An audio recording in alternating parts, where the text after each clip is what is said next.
Welcome to the Clock Tower. I'm Brandon, and today we're looking at Cardcaptor Sakura. Now, this is going to be a very different deck than you may have seen before. This one is going to focus in a little bit more on those budget options. In fact, this deck, at the time of recording, this deck costs about $41 to pick up, including shipping. So, cheap deck, really still competitive with that. Here's the overview of this list itself before we dive in looking at the individual levels. As we go into level 0, we have this Sakura Deja Vu.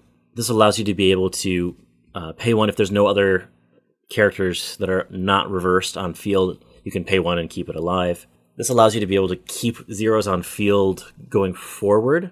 Keeping level zeros on field is actually really important with this deck because the requirement for the level 1 combo is having 4 or more other characters. So having a card at level 0 that you can essentially keep around into level 1, very important for this deck. We also then have the Salvage Brainstormer. At Climax phase, you can grant something 500 power. Pay 1, tap, self-salvage. Pretty straightforward with that. The Shaoran we have is the Clock Salvage on play, so you can discard a card, salvage something from Clock, and then clock yourself the top card of your deck. So try to help guarantee pieces from your Clock into hand if you haven't already gotten them. It's also a level 0 Clock Bomb, so you can also remove some decent oversizes as well with this. Maybe potentially mess with your opponent's color scheme, trying to get into the right colors into the next level. You can do some fun things with this. Very useful card, especially at 0. And then we have the Tomoyo Frontal Assist, gives I think frontal 500 power. And if you play a Climax, can grant something 1,000 power. A really interesting card for a little back row set, gives a little extra power, and works really well with the Cerberus combo. Also really good red color fix as well. And we also have this 3/5 oversize for Shaoran. You can't side with it, but it's a 3/5 base, so you can actually reasonably hold board with this card and some of the other assist options. As we go into level 1, here we have Kero Insatiable Hunger. This is the part 1 of the change effect to get into our combo. On play, if you have 2 other characters, you can draw 1, ditch 1. Great way to be able to draw into the Climax, because that's kind of how we're to get into the Climax is by drawing. We don't have a Climax swapper. We don't have any tools to be able to get additional Climaxes. So the only way we can get through it is by drawing a Climax.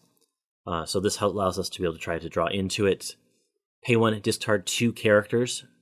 You return this one back to hand to be able to play the level 2 from Waiting Room for the combo. So we need the level 2 either in hand or Waiting Room to be able to discard the 2 cards, bring it onto stage for the Climax combo. Another way to help get that Climax is with this alarm effect. The alarm takes place at the beginning of Climax phase. If you have 4 or more characters on field, which you will need for the combo, draw 2, ditch 2. So another way to be able to try to draw into that Climax as a last-ditch effort. This card specifically here is for clocking it. You don't really bring this to stage. You are using this as a tool to be able to filter your hand consistently. Partly because we also run the level 3 bar. So bar bounces back to hand. You can have multiple bars in hand. This allows you to draw 2, ditch 2, getting rid of those if you don't need them to help maintain your compression that way. Change those into hand side. Great hand filtering tool. Climax draw. Really essential part of this deck. Next up we have the Ahiko, New Transfer Student. This one allows you to be able to, if you reach level 2, you can run it to stock and then replace it with the 2/1 Sakura Hospitable from hand. It's a really nice blue fix card, especially with a lot of the blue that we're looking at running at between level 2 and 3. You have a lot of different tech there for the blue. This pairs well with the 2/1 that we're already planning on running anyway, and can also be used as additional stock. So you could have it run to stock and not have the Sakura in hand to play, but just use it as now I have more stock. So try to compress through stock that way, try to build additional stock if needed to pay for different things, whether it's the combo, pay for whether it's the endgame combo. Having the additional one of these in hand helps to pay for that as well. So it helps to make sure we guarantee either level 1 or level 3 combos at level 2 or higher, and can also then pay for the 2-1 from hand for free, and get an additional stock off of it. So a lot of different potential uses here with this one. We run very few of these, just because we're not looking to do that very often, but it's very much if needed, can grab this and for whichever purpose we need to. As we look at our level 2 cards, we'll start off with the combo that we try to play at level 1. This is a base 7/5 that gets 500 for each of your other backstage characters. So looking at probably 8/5 at that point. If you have the assist in the back row, you're looking then at 9. On climax play, then becomes potentially 10k, which at level 1 is going to be very difficult to deny. The climax combo is an on-reverse combo, so making sure you have at least one lane to be able to reverse. You're likely only playing one of this at level 1, but even just one is very effective to help push this game forward for you.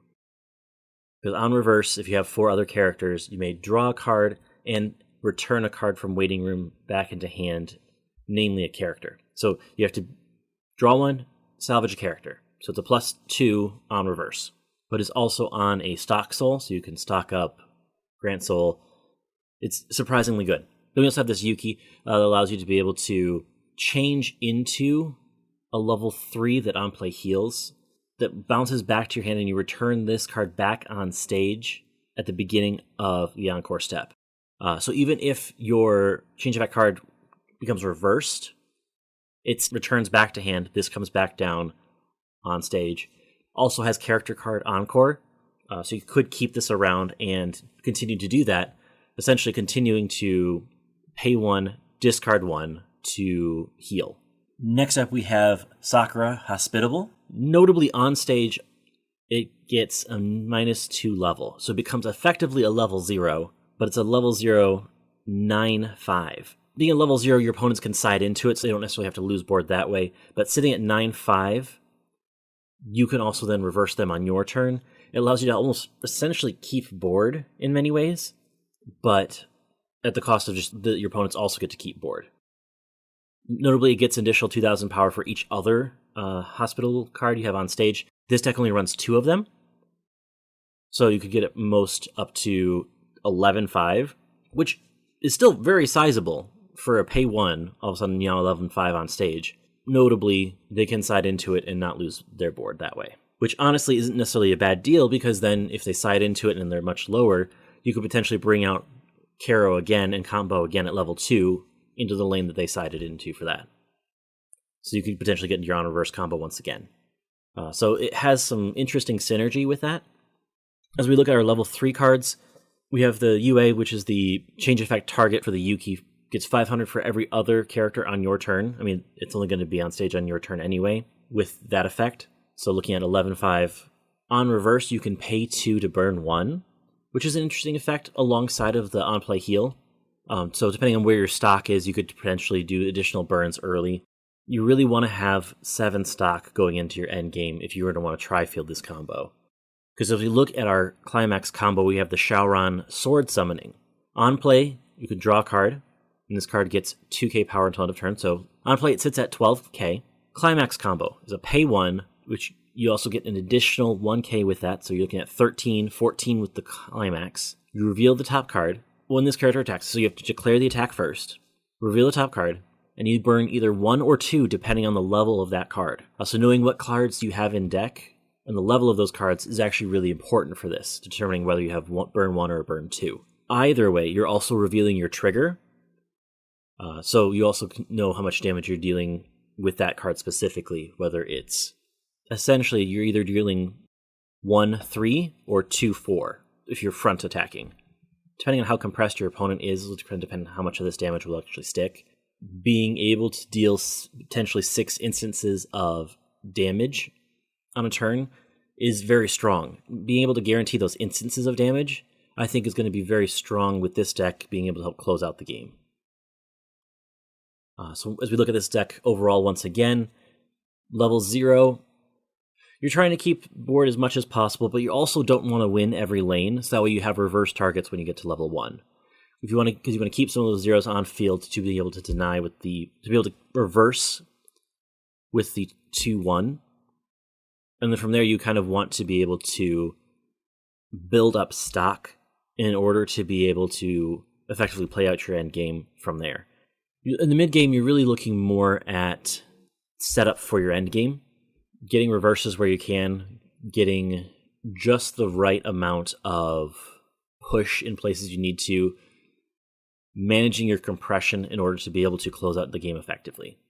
You have a lot of draw power in this deck, so being able to draw into the right combination of cards is very helpful, and especially with the number of hand-filtered tools that you have available to control just what you want at the levels that you need it.